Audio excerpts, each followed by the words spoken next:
Plantilos na gina-discuss ni Ma'am Payat kaganina, ato ang hisgutan kaning tinatawag na bida. So, bida ang kasimbayanan laban sa illegal na droga. So, i-connect na ko sa discuss ni Ma'am Payat.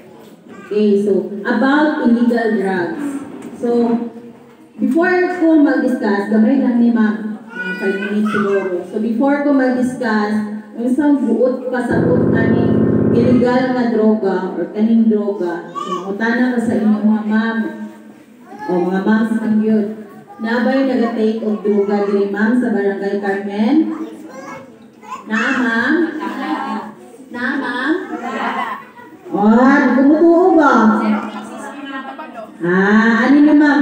Kung kalinturahon di ay tadi, kang inom mo paracetamol.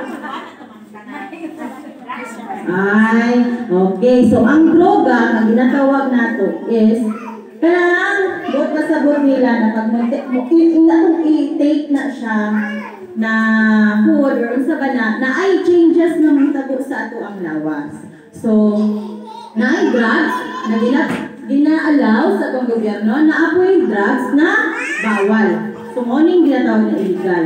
So, kitang tanan nag-take ta o droga. Kaya nagkapalit ng taog tambal sa pharmacy, sa butika, sa mercury.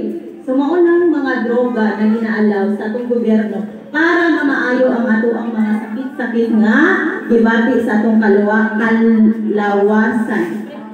Sa atong basida, English. Okay, so, mao na siya. So, karon akong misgutan kaning illegal.